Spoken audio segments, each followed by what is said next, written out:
Assalamualaikum warahmatullahi wabarakatuh. Selamat siang, salam sejahtera buat kita semua. Saya akan langsung share saja ya. Nah ini, apakah bisa dilihat?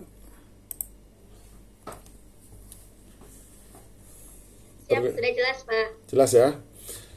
Bapak Ibu sekalian, siang ini tadi sudah terjadi perang pantun, tapi saya belum siap ini dengan pantunnya, jadi mohon maaf. Saya siapnya baru mau ke kebun kosong, mau nyate sama Pak Joko itu. Bapak Ibu sekalian, topik yang saya sampaikan siang hari ini adalah inovasi aksi dan kolaborasi dukungan keberlanjutan. Jadi ternyata tadi saya lihat tagline Jakarta itu kota kolaborasi. Ini kayaknya tepat ini ya. Cuman kita laksanakan kolaborasi di tingkat proklim. Nah, sebelum ke situ kita awali dulu yang terkait dengan inovasi. Jadi Bapak Ibu sekalian, sebelum kita masuk ke apa inovasi yang perlu kita lakukan, inovasi aksi, maka kita perlu untuk mengetahui dulu Jakarta itu seperti apa. Jadi Jakarta secara lahan itu umumnya dataran, tapi yang agak naik ya, datarannya agak naik di Jakarta Selatan ya. Sedangkan yang lain Jakarta Pusat, Timur, Barat, Utara itu umumnya datar ya. Dan kalau kita lihat yang Jakarta Utara itu posisinya paling rendah. Posisinya paling rendah, bahkan mungkin sudah banyak yang kena rob, kena intrusi air laut gitu. Ada satu yang cukup unik adalah Kabupaten Kepulauan Seribu.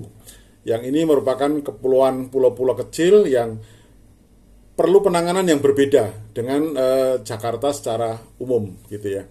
Artinya Bapak Ibu, ketika kita melakukan aksi, kita harus lihat dulu kita ini posisinya ada di mana. Lalu kita melihat bagaimana manusianya, bagaimana masyarakatnya. Kalau masyarakatnya itu Jakarta, tentu adalah masyarakat perkotaan.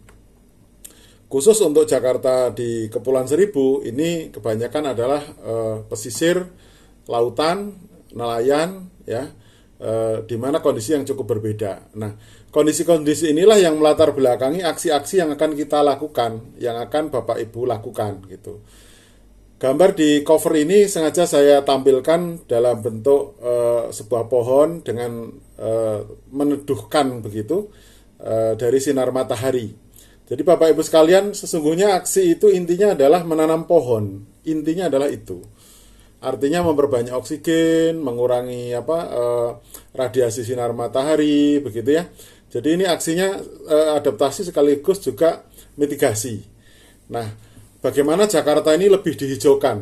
Karena ini gerakan masyarakat, maka upaya penghijauan ini lebih ditujukan pada lokasi-lokasi di tempat tinggal Bapak Ibu sekalian. Yang saya lihat untuk DKI ini fokus ke RW. Jadi fokus ke RW masing-masing harus melakukan apa begitu. Nah, terkait dengan proklim tadi sudah disebutkan oleh Pak Agung. Salam Pak Agung, salam kangen. Saya belum main ke rumah ke kantor lagi ya. Jadi disebutkan kalau tidak salah dengar tadi 27 calon lokasi utama dan 7 calon lestari begitu ya. Nah, ini yang harus disiapkan memang data-datanya.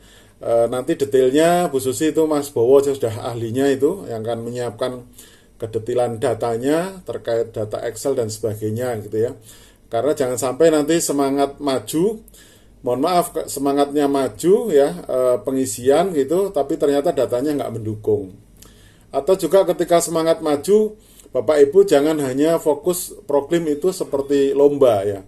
Jadi kalau ikut, apalagi kalau sudah memasang target terlalu tinggi, pokoknya kalau ikut kegiatan harus mendapatkan penghargaan. Tidak selalu. Jadi makanya di awal-awal ketika saya sosialisasi proklim di DKI ini, proklim ini hanya semacam perangkat untuk menjalin silaturahmi lingkungan gitu ya. Ini definisi dari saya untuk memudahkan Bapak Ibu yang ingin tahu atau belum paham terkait proklim itu apa. Silaturahmi lingkungan itu penting Bapak Ibu. Seperti yang kita praktekkan di grup WA Proklim DKI. Di situ ada Pak Artomo yang sering memberikan tausiah terkait sampah, pengelolaan limbah rumah tangga begitu. Atau kepiawaian Pak Joko dengan merangkul banyak pihak saya pernah diajak nyate ke Kebon Kosong gitu ya, para pihak diajak mampir untuk kolaborasi. Bahkan kemarin dari perguruan tinggi ada yang kontak saya atas inisiasi dari Pak Joko untuk mungkin melaksanakan program akademik ya terkait dengan keterlibatan mahasiswa dalam kegiatan aksi-aksi lingkungan. Ini adalah bentuk contoh kolaborasi yang luar biasa yang sudah dipraktekkan oleh warga Jakarta untuk peduli pada lingkungan sekitarnya. Nah, tentunya ini juga bisa dipraktekkan juga oleh Bapak Ibu yang lain di lokasi masing-masing. Ini yang terpenting. Kemudian apa sih inovasi? Inovasi yang pertama, jadi dari ulasan tahun kemarin terkait data-data yang disampaikan pada Proklim di DKI itu, waktu itu saya suka mencermati pengisian data curah hujan tahunan. Nah, data curah hujan tahunan ini datanya nanti sudah diisi atau belum? Nanti akan ada data rata-rata curah hujan dari bulan Januari berapa, Februari berapa, sampai Desember berapa. Nah, alhamdulillah tahun ini sepertinya Jakarta bebas banjir ya Bu Susi ya. Setahun ini, tahun 2001 kemarin saya amati sampai awal 2002 ini tidak ada banjir yang signifikan lah. Seperti tahun lalu ada cuaca ekstrim, sehingga sehari itu curah hujannya bisa lebih dari 200 mm ya. Karena Bapak Ibu, kalau sudah cuaca ekstrim, mohon maaf ini karena Jakarta itu kan sangat sensitif ya. Jakarta itu sangat sensitif, jadi ada peristiwa pun sedikit itu gorengnya itu biasanya luar biasa walaupun minyak goreng mahal gitu ya. Jadi bisa digoreng ke arah politik, ke arah mana dan sebagainya. Tapi alhamdulillah tahun ini musim hujan dari 2001-2002 ini Jakarta terlihat aman dari banjir, dan saya juga memantau ada pergerakan yang cukup masif dalam pembuatan sumur resapan di berbagai tempat begitu. Dan sempat jadi diskusi yang menarik. Nanti kita kupas sumur resapannya itu bagaimana dan sebagainya. Tapi intinya adalah Bapak Ibu, sumur resapan itu selama muka air tanah itu masih lebih dalam dari 1,5 meter itu masih efektif.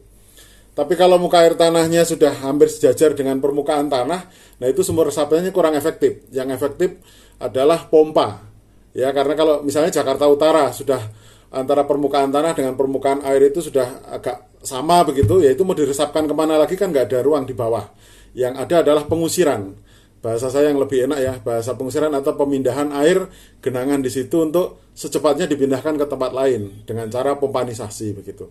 Nah, inovasi yang pertama adalah Bapak Ibu bahwa BMKG Go ID itu kan setiap hari atau setiap minggu itu kan ada update data ya Bapak Ibu. Ini saya yakin untuk orang-orang yang tinggal di Jakarta itu sudah sangat familiar dengan HP, dengan memantau dari website gitu. Pemantauan terhadap iklim, terhadap apakah ada cuaca ekstrim, apakah terjadi gempa misalnya, atau ada siklon yang datang dekat-dekat Jakarta sehingga akan terjadi curah hujan bisa seminggu full, itu juga bisa dipantau, bisa diketahui dari BMKG. Nah, artinya kalau Bapak Ibu ini memanfaatkan informasi ini, bahkan kalau bisa mungkin bisa dibantu oleh sudin-sudin ya, suku dinas LH itu membantu memantau, oh ya ini akan ada cuaca ekstrim, akan ada banjir, akan ada dan sebagainya, itu masyarakat di-share info itu akan segera mengantisipasi dengan baik. Nah, yang berikutnya adalah ombrometer Bapak Ibu. Ini tahun lalu juga sudah saya ingatkan ke teman-teman, Bu Susi, Mbak Citra dan lain sebagainya. Harapannya di Jakarta itu ada semacam ombrometer gitu di masing-masing RW. Waktu itu diskusi ini cukup menarik di Kepulauan Seribu ya Mbak Citra ya. Jadi kalau bisa tiap RW itu satu alat seperti ini. Saya yakin kalau Jakarta mampu lah untuk membeli alat ombrometer, dicari di tempat yang agak lapang, taruh begitu. Sehingga kalau curah hujannya itu ekstrim gitu ya. Ekstrim itu artinya apa? Kalau sekali kejadian hujan kok curah hujannya lebih dari 50 mili. Nah, di situ sudah saya cantumkan rumusnya secara mudah. Itu akan bahaya banjir gitu ya. Kalau longsor kan Jakarta enggak, jadi bahaya banjir gitu. Nah, bagaimana Pak kalau ombrometernya belum punya? Bapak Ibu bisa kreatif ini, saya berikan gambar dari bekas wadah oli, bekas wadah air mineral, itu bisa digunakan, walaupun itu mungkin sifatnya hanya darurat ya. Yang penting Bapak Ibu, volume yang didapat dibagi luasan itu, corongnya itu. Jadi corong yang nampung air hujan itu berapa, itu nanti ketemu berapa milinya. Nah, ini kalau itu sudah dilakukan secara swadaya dari masyarakat di RW-RW gitu ya, satu RW cukup satu. Tapi ini butuh orang yang telaten ya Bapak Ibu. Jadi biasanya satu RW itu ada satu orang yang hobinya memang ngamati hujan. Wah ini mendung mau hujan, wah ini mau hujan deras, wah di sana gelap dan sebagainya. Itu butuh. Jadi kalau dalam bahasa Jawa ada namanya ilmu titen gitu, niteni, mengamati. Oh iya ya, ini seperti ini akan ini gitu. Misalnya begini Bapak Ibu. Kalau siang hari itu panas terik, panas yang amat sangat gitu ya. Kok sorenya mendung tebal, itu biasanya akan datang petir, gluduk itu banyak. Kenapa? Karena akan terjadi benturan energi antara panas dengan dingin. Makin panas ketemu makin dingin, itu petirnya akan semakin, gluduknya akan semakin kencang gitu. Jadi hal-hal begitu itu perlu kita nalar yang sederhana, sehingga ketika terjadi itu akan dapat mengantisipasi. Termasuk ketika wah ini kayaknya kok mau hujan dan sebagainya, itu ada hal yang bisa diantisipasi. Nah, kalau kita berpikir Jakarta terkait juga dengan Proklim, Bapak Ibu perlu memahami filosofinya. Filosofinya terkait kekeringan, banjir dan longsor.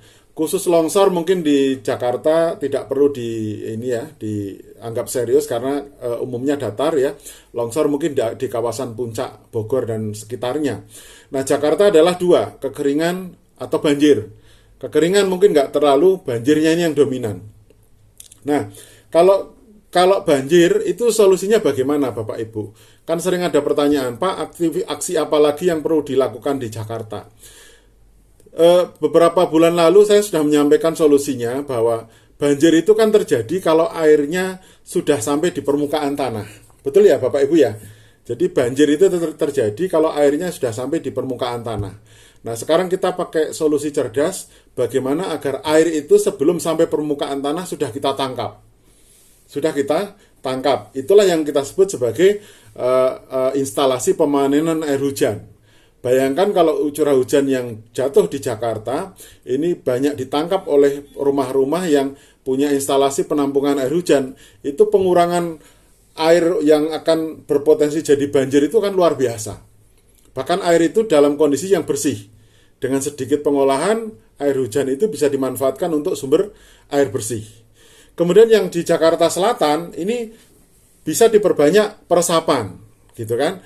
Kalau yang di Jakarta Tengah, maksud saya pusat dan utara, di mana itu diresapkan kok sudah permukaan airnya hampir sejajar dengan permukaan air tanah, yaitu dialirkan begitu, dialirkan. Nah, kalau kemudian yang ditampung tadi, air hujan yang ditampung, itu adalah upaya untuk mengawetkan, bisa dimanfaatkan untuk, kalau mungkin air minum ya, bisa juga air minum, bisa juga untuk nyiram-nyiram di halaman, bisa juga untuk pertanian perkotaan gitu ya, dengan sedikit pengolahan. Ini adalah solusi dari inovasi aksi yang bisa kita lakukan secara prinsip seperti itu. Artinya apa? Artinya kalau boleh saya pilahkan, Bapak Ibu, kalau boleh saya pilahkan Jakarta itu kita pilahkan menjadi 1, 2, 3, 4 zona Bu Susi. Jadi zona pertama adalah zona Jakarta Selatan Bu Susi, yang jadi agak tinggi begitu ya Bu. Jadi ini peresapannya harus paling banyak. Kemudian yang zona cukup datar itu Jakarta Barat, pusat dan timur. Nah ini datar tapi belum kena rob lah istilahnya seperti itu. Terus kemudian zona Jakarta Utara, bahkan sebagian mungkin wilayah Jakarta Utara sebagian ada yang di bawah permukaan air karena sudah sangat rendah, sering mengalami penurunan gitu ya. Muka air lautnya naik, permukaan tanahnya turun. Jadi itu merupakan penambahan luar biasa untuk amblesan. Dan kondisi zona satu lagi adalah zona untuk memanage Kepulauan Seribu. Kepulauan Seribu itu polanya adalah manajemen untuk pengelolaan pulau-pulau kecil. Ini cukup berbeda dengan di Jakarta yang di daratan di Jawa ini ya. Kalau di Kepulauan Seribu itu saya menyarankan lebih banyak aksi bagaimana konservasi kawasan pesisir dengan mangrove dan juga dengan pemanen air hujan. Karena di sana kemarin dari diskusi tahun lalu ya, khususnya ya, kita sudah mendapatkan laporan dari warga bahwa stok air tanah yang tawar itu di saat musim kemarau sudah jadi payau. Artinya ketersediaan air bersih yang jadi air tanah di pulau itu sudah semakin menyusut, apalagi pengambilannya sudah semakin besar, sehingga perlu upaya-upaya pengadaan air bersih gitu ya. Oke, nah yang perlu kita lakukan adalah apa? Yaitu tindakan-tindakan yang biasa dilakukan sebelum bencana. Ya, ini saya cuplikkan dari BNPB ya. Jadi misalnya hemat air, ya, hemat air, tanam pohon, menambah resapan air, gitu ya. Terus kemudian air bersih, ya, melindungi sumber air, kemudian menampung air. Ini saya yakin Bapak Ibu bisa melakukan aksi-aksi ini di lingkungan masing-masing, begitu ya. Oke, nah ini adalah yang pemanenan air hujan tadi Bapak Ibu. Untuk proklim yang terbaru yang saya tahu, nanti Mas Bowo mungkin yang lebih mendetailkan, itu tampungan persyaratan minimal penampungan air hujan itu volumenya minimal adalah 1000 mili. Jadi 1000 mili itu segede apa Pak? Yang penting apakah satu tempat atau 3 tempat atau 2 tong gitu. Itu yang penting akumulasinya Bapak Ibu. Jadi bukan kalau misalnya yang digambar ini ada 3 tong kok totalnya adalah 1200 ya masuk gitu. Tapi kalau kurang dari 1000 itu belum masuk kriteria itu. Intinya pemanenan air hujan sebenarnya adalah hanya dari genteng itu dibuat talangisasi begitu, air diarahkan sehingga air bisa mengalir ke satu tempat. Kemudian ini ada contoh konstruksi agar air yang mengalir tidak tercampur dengan daun-daun kering yang mungkin terdapat di atap rumah, sehingga airnya bisa tertampung ke dalam tandon, ya, tandon penampungan air. Kalau berlebih bagaimana Pak? Kalau berlebih bisa ditampung di tandon berikutnya sampai kalau sudah penuh semua ya baru air itu disiramkan di permukaan tanah begitu ya. Kemudian pencegahan banjir Bapak Ibu. Jadi pencegahan banjir ini apa sih yang perlu dilakukan? Jadi ada yang dilakukan di daerah hulu, ada yang daerah hilir. Jakarta adalah daerah hilir. Kalau daerah hulu maka adalah penanaman pohon di kawasan puncak. Tentu penanganan banjir di Jakarta tidak bisa lepas dari koordinasi, kolaborasi dengan pemerintah Jawa Barat, terutama di kawasan Depok, Bogor, gitu ya, dan sekitarnya. Karena apa? Ya aliran air yang melewati misalnya bendungan Katulampa itu kan setoran air yang berasal dari atas begitu. Makanya sering saya sampaikan pula, banjir di Jakarta itu kan kombinasi 2 sumber ya. Sumber pertama adalah kiriman, yang kedua adalah sumber yang hujan yang jatuh di wilayah Jakarta itu sendiri.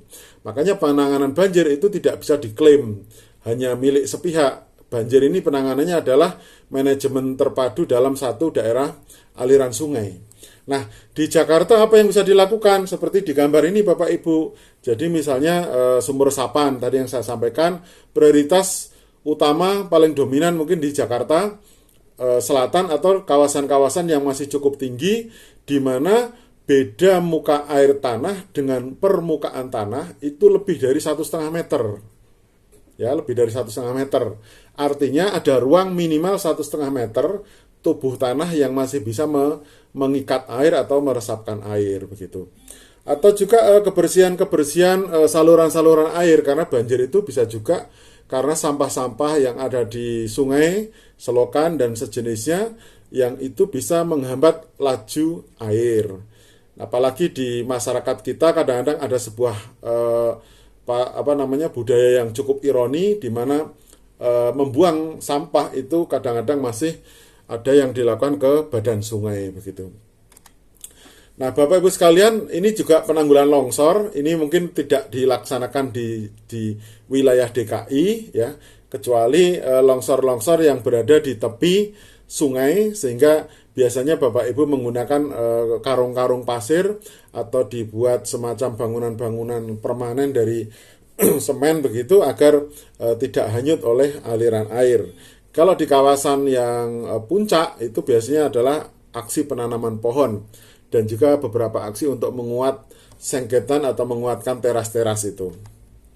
Nah, kalau ini aksi tadi yang disampaikan di video di awal tadi bahwa ini Jakarta banget kalau ini. Jadi memanfaatkan 3R-nya gitu ya, memanfaatkan sisa dari ban bekas gitu ya, dari kaleng-kaleng, botol-botol plastik dan sebagainya, atau menggunakan rak-rak kayu untuk sayuran secara vertikultur gitu ya, atau tanaman pot yang nempel tembok. Kenapa kok nempel tembok, Pak? Ya karena di Jakarta punya rumah 100 meter persegi aja jarang gitu ya.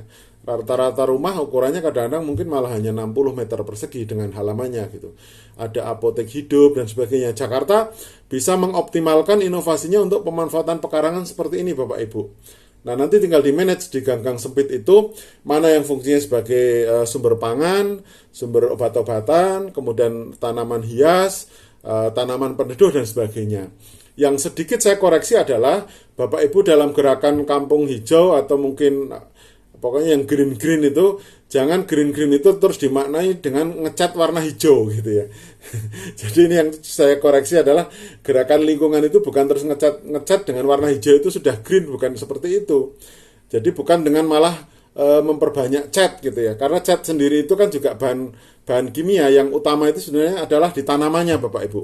Pelestarian tanamannya, pelestarian airnya itu yang utama, bukan pada warna-warni tempatnya atau warna-warni dindingnya. Ini yang perlu kita koreksi agar jangan terlalu dominan.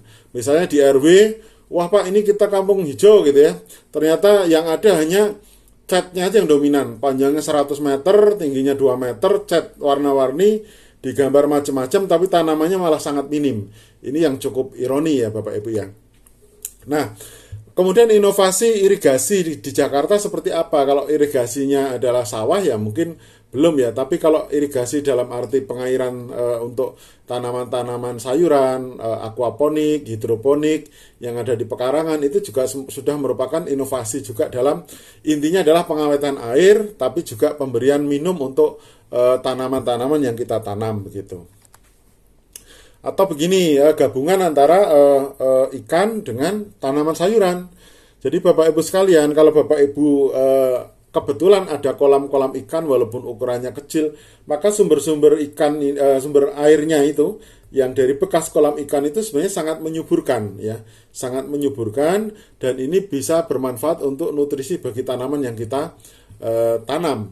Makanya ini dari desain gambar ini adalah air dari kolam ikan dialirkan ke atas melewati perakaran tanaman, itu sudah merupakan sumber nutrisi yang sangat baik bagi tanaman.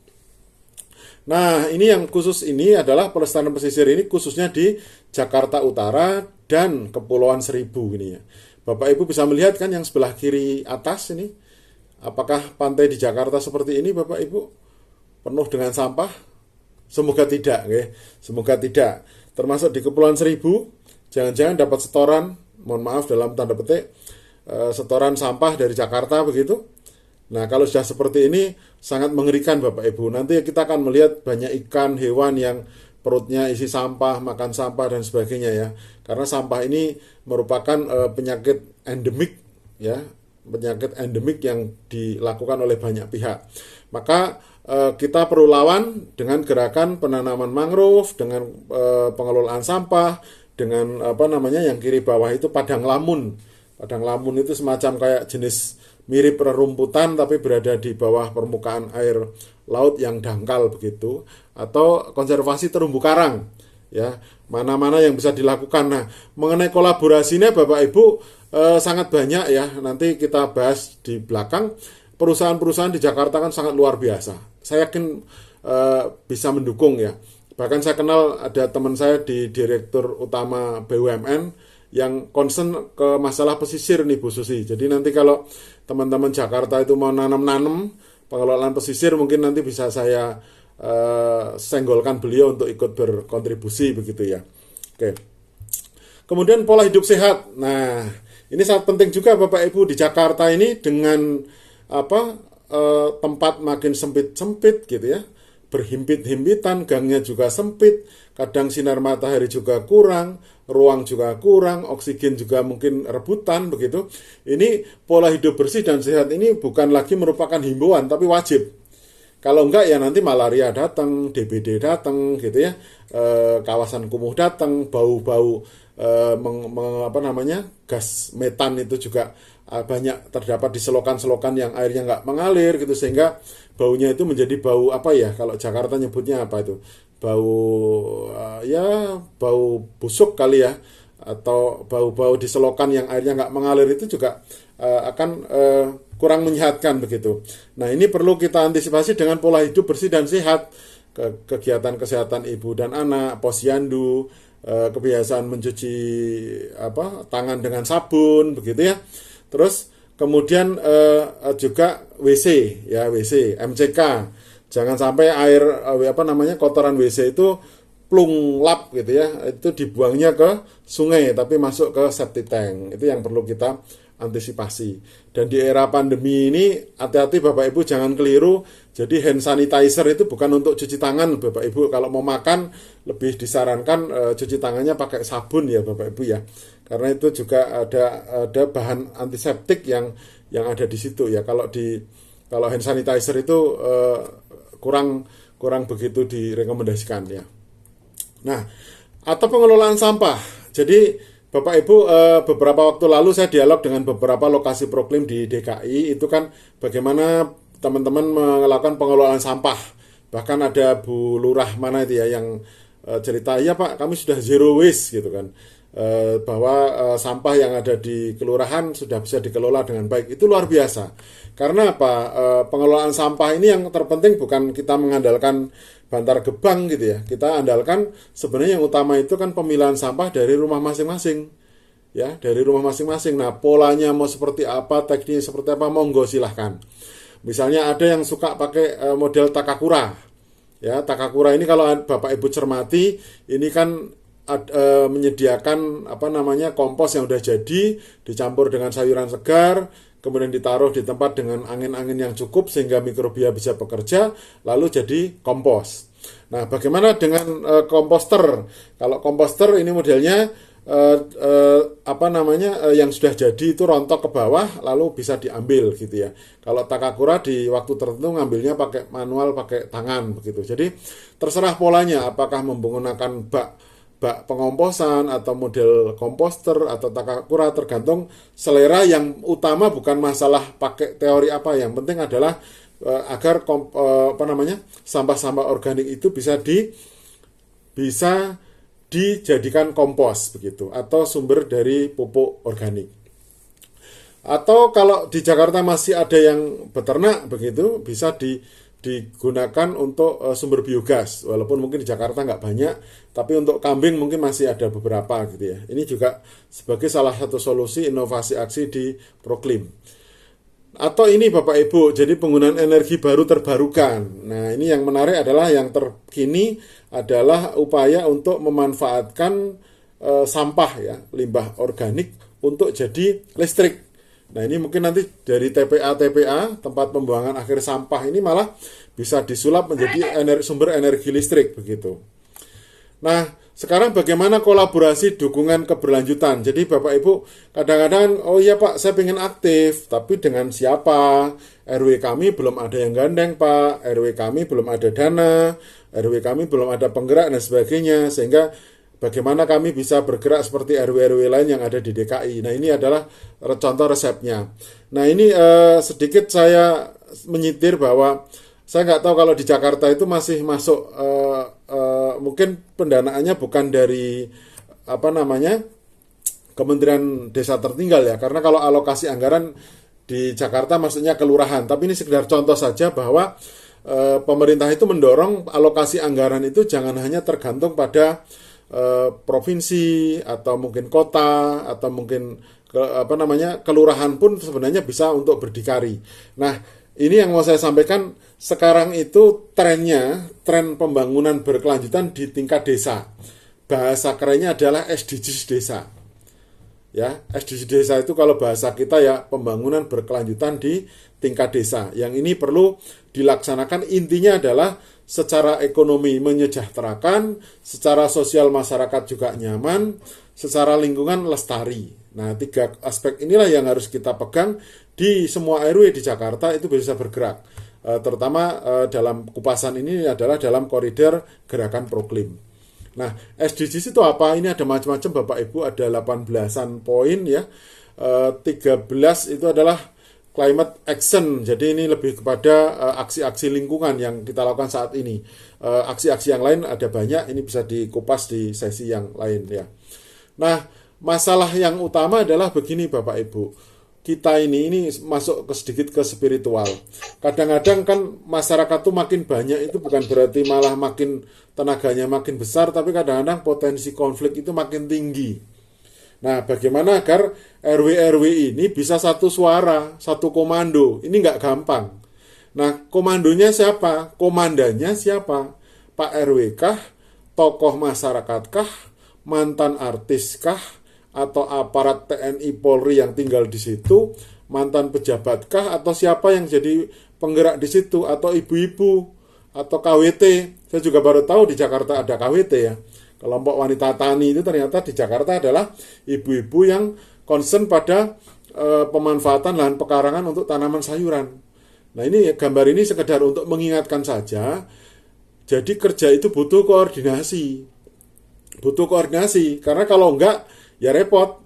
Satunya membuat sumur resapan, satunya malah ngisi sumur itu dengan sampah misalnya. Itu kan tidak koordinasi, artinya itu malah satunya membuat prestasi, satunya menghilangkan begitu.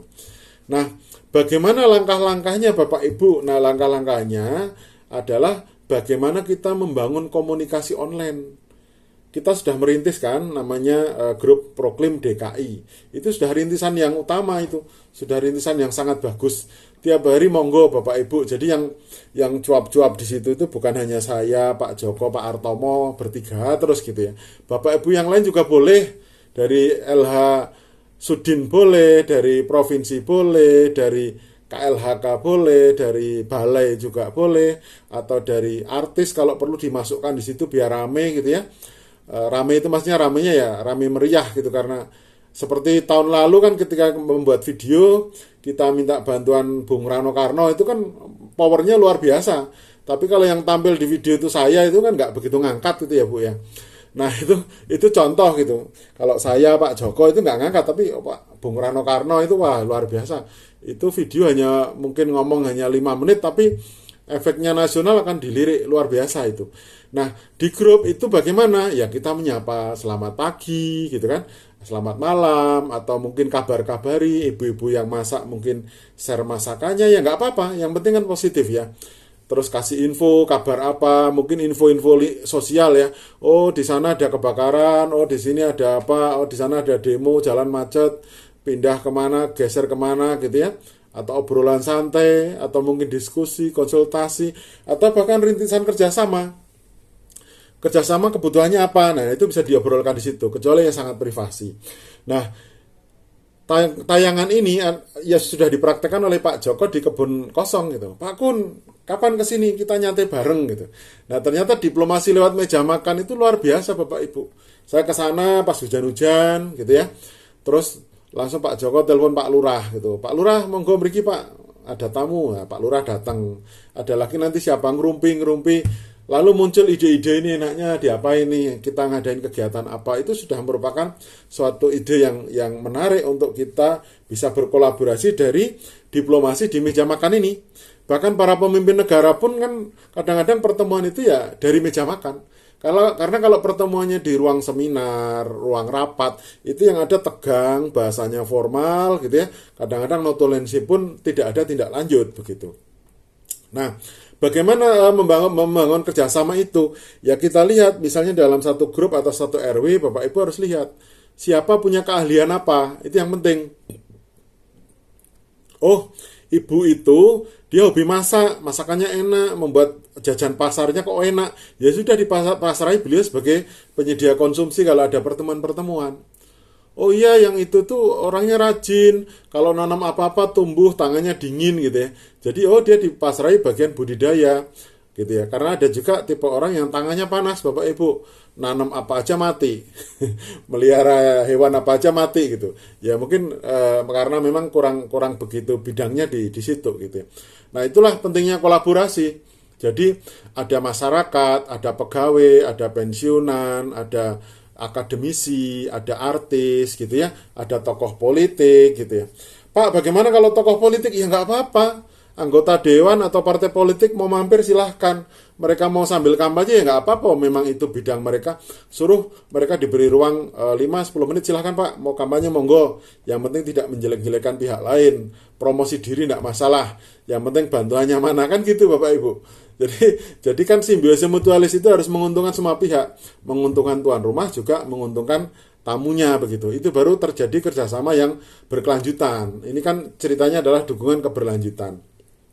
Nah, bagaimana sih gerakan di RW itu agar lebih semarak gitu ya?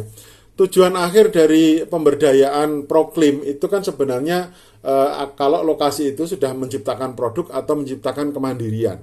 Nah, kalau yang belum itu harus ada tahapan-tahapan dari potensi peningkatan kapasitas kelembagaan, kualitas SDM, membangun jejaring, penyediaan infrastruktur. Kalau Bapak Ibu lagi cerita, wah ini kita mau bangun sumur resapan Pak, itu infrastruktur. Pernah saya pesankan juga Pak, ini kok gerakan Proklimnya belum ada nih penampungan air hujan. Nah itu juga infrastruktur gitu loh. Terus teknologi tepat guna apa ya, pengomposan dan sebagainya. Nah gerakan-gerakan ini itu perlu pemimpin lokal yang saya sebut tadi. Perlu Pak Joko yang lain. Perlu Pak Artomo yang lain gitu ya. Perlu Bapak Ibu yang lain yang leader itu harus ada, lokal leader itu harus ada. Harus kita temukan. Karena nanti jangan sampai RW-nya sudah utama gitu ya, ternyata disuruh ceramah gitu nggak ada yang bisa, nggak ada yang mampu, atau yang bisa ternyata nggak menarik. Disuruh ceramah malah baca tok gitu kan, jadi nggak menarik. Cari orang-orang yang vokalis gitu ya, vokalis dalam arti ya orator, public speakingnya bagus. Kebijakan juga penting, pendampingan. Nah pendampingan itu misalnya di Jakarta kan ada yang terkenal Semut Merah misalnya, Yayasan Semut Merah bekerja sama dengan Astra untuk melakukan pendampingan di Jabodetabek. Mungkin ada 100-an lokasi kali ya. Tapi masalahnya tidak terus semua RW di Jakarta terus kemudian pasrah ke Astra, pasrah ke Semut Merah, ya nggak akan kuat. Kan ada perusahaan-perusahaan lain Bapak Ibu, ada Honda, ada Yamaha, belum lagi pabrik-pabrik, belum lagi BUMN, belum lagi yang lain-lainnya begitu. Jadi DLH provinsi dan Sudin kota ini membagi peran masing-masing. Tolong dong wilayah sana Anda yang membina, wilayah sini situ yang membina gitu, sehingga kan berbagi energi itu akan mendapatkan pemerataan keadilan yang proporsional gitu. Termasuk dalam penggunaan tenaga, pikiran, dana, dan sebagainya. Nah, tahapan-tahapannya bagaimana? Tahapan-tahapannya adalah seperti di gambar ini, Bapak Ibu, dari menggali lokasi, meningkatkan kualitas SDM, Bapak Ibu posisinya sudah nyampe mana? Kalau infrastruktur sudah, teknologi sudah, jejaring juga sudah luas, maka sebenarnya tahapan di Jakarta itu hanya tinggal satu, yang terakhir itu. Menciptakan pasar, artinya menciptakan produk-produk yang bisa menghasilkan dan itu menjadi kemandirian. Contoh menghasilkan itu misalnya, oh ya lokasinya karena menarik, maka banyak lokasi lain yang berkunjung studi banding ke lokasi itu. Itu adalah contoh kemandirian, ya. Oke. Terus ini Bapak Ibu, siapa berbuat apa itu bisa dilihat dari sini. Simple. Ini sangat simple. Pernah ada teman mengatakan, Pak, tambah satu Pak, media. Kalau menurut saya media itu bukan pihak. Media itu adalah fasilitasi. Jadi media siapapun bisa menggunakan media, tapi media bukan bagian yang ikut membangun ini gitu ya. Jadi misalnya Jakarta itu perusahaan banyak sekali Bapak Ibu, 100 saja ada. CSR-nya mana? Perusahaan itu wajib loh melaksanakan CSR. Kalau nggak salah 1% dari keuntungan wajib digunakan untuk CSR. CSR itu apa? Kepedulian sosial dan lingkungan. Pemerintah itu bisa kementerian, provinsi, kota, ya kecamatan, sampai kelurahan. Kelurahan itu juga bisa diminta kontribusinya. Apakah membangun kebijakan, apakah anggaran, ya dan lain-lain. Kemudian perguruan tinggi, saya lihat di Jakarta juga banyak nih. Ada UI, ada macam-macam. Jadi dengan pendidikan, penelitian, dan pengabdian masyarakat bisa dilaksanakan di masyarakat Jakarta. Mau namanya KKN, mau namanya penelitian, penyuluhan, silahkan. Tapi yang jelas perguruan tinggi itu bukan pembawa duit, tapi mereka pembawa ilmu. Ya bisa diundang untuk berkolaborasi bareng-bareng di RW-RW tempat Bapak Ibu semua. Kemudian juga dari lembaga swadaya masyarakat. Nah, lembaga swadaya masyarakat ini juga bisa diajak bareng-bareng untuk melakukan pendampingan. Tadi semacam Yayasan Semut Merah, mungkin Yayasan Kehati, mungkin Yayasan Lingkungan yang lain, itu bisa dijadikan sebagai mitra, partner, atau teman kolaborasi begitu. Nah, ini adalah contoh perusahaan-perusahaan yang sudah melakukan upaya dukungan di lokasi-lokasi proklim di seluruh Indonesia. Nah, untuk di Jakarta, Bapak Ibu silakan milih, karena Jakarta itu banyak sekali industri ya yang bisa dijadikan tempat kolaborasi di lokasi Bapak Ibu sekalian. Nah, mungkin itu yang bisa saya sampaikan Bapak Ibu sekalian. Semoga bermanfaat. Ya, mohon maaf kalau ada kekurangan, nanti jika ada sesuatu yang mau ditanyakan boleh disampaikan gitu. Terima kasih. Assalamualaikum warahmatullahi wabarakatuh.